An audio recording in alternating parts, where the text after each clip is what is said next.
Você sabia que em 2023 mais de 89 mil pessoas morreram vítimas de AVC? Você sabe a diferença entre AVC isquêmico e AVC hemorrágico? Se você tem dificuldade sobre a diferença entre os dois, fique até o final desse vídeo porque eu vou te ensinar. Seja bem-vindo ao canal Enfermagem e Saúde.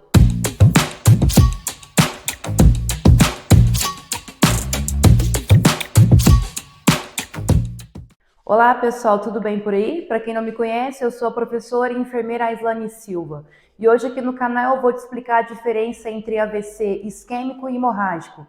Ou AVC, as duas nomenclaturas estão corretas. Acidente vascular encefálico ou acidente vascular cerebral. Segundo o portal de transparência de registros civis do Brasil, o ano passado morreram mais de 89 mil pessoas por AVC. Mas o que é o AVC, professora Aislane? Existem 3 tipos de AVC, mas professor, eu aprendi 2. São 3 classificações de AVC, que nós temos o AVC isquêmico, o AVC hemorrágico e o AVC transitório, ou AIT, conhecido como ataque isquêmico transitório. Primeiramente, nós temos que entender o que é o AVC isquêmico. Tudo que é isquemia quer dizer que não está chegando sangue oxigenado.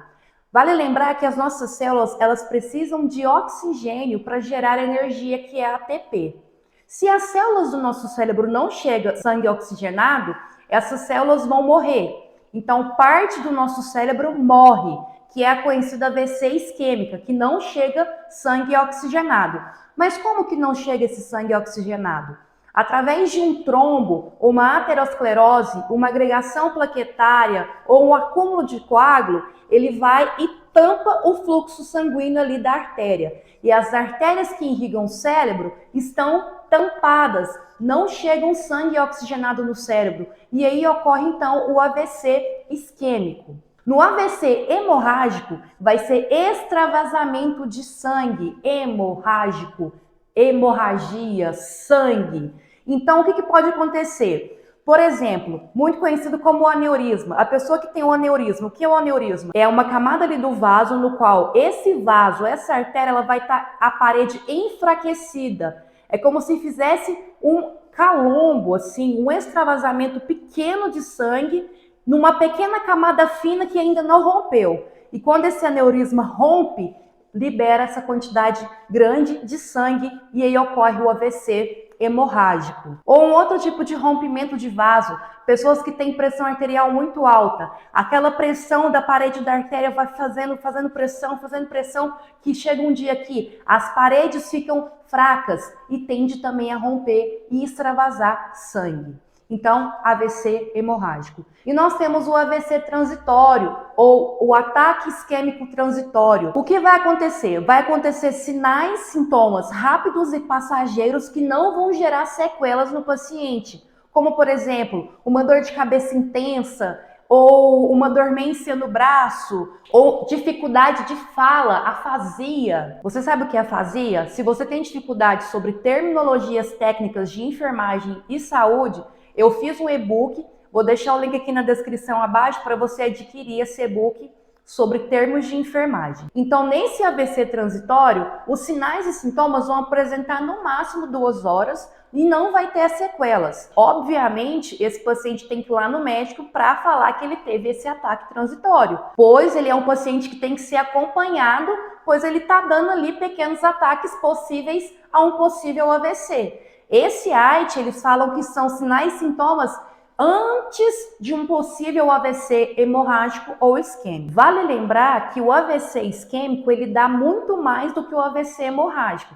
O AVC isquêmico dá em média 85% dos casos e o AVC hemorrágico dá 15%. Então, nós temos que observar os possíveis sinais e sintomas. É muito importante lembrar os fatores de riscos modificáveis e não modificáveis. O que é fator de risco não modificável? Que não tem como mudar, já existe ali. Modificável, que nós, mudando o nosso hábito de vida, nós modificamos e não temos esse fator de risco. Exemplos dentro do AVC. Um fator de risco não modificável. A genética, a idade, por exemplo, homens maiores de 60 anos tendem a ter mais AVC do que mulheres. Um fator genético, por exemplo. Um exemplo de fator de risco modificável. Tabagismo.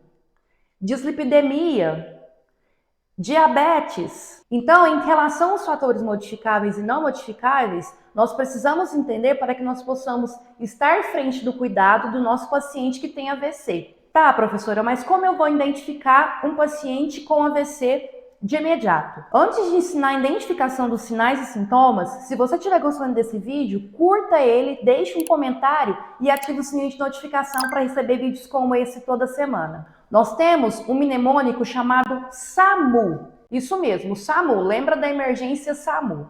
O S é de sorriso. O paciente ele não consegue sorrir. Normalmente ele tem a queda da rima labial. Ele tem a queda da rima labial, como eu estou colocando aqui nessa imagem. Então, S ele não consegue sorrir. O A ele não consegue abraçar. Quando ele levanta assim os braços, ele cai com os dois braços, ele não tem força de um braço, porque ele pode ter hemiplegia, hemiparesia, algum movimento ali dos braços ele vai perder. Então ele não consegue abraçar. O M é de mensagem, ele não consegue falar. A fala dele, ele tem afasia, atrasia. Ele não consegue falar, por exemplo, paralelepípedo. Ele não consegue falar probatório. Ele vai ter uma fala arrastada. E por último, U, urgência. Verificou esses sinais, viu que ele está com esses sinais? Vamos ligar para a emergência 192 ou qual é a emergência da sua cidade e vamos chamar a APH, o serviço extra-hospitalar. É muito importante você saber o mnemônico SAMU. Você profissional da área da saúde, você estudante da área da saúde, você precisa estar atento para esses sinais. Por quê? Um sinal desses do SAMU quer dizer que esse paciente tem 80% de chance de ter um AVC. 2 sinais, ele tem 90%. E 3 sinais, ele tem 98% de chance de ter o AVC.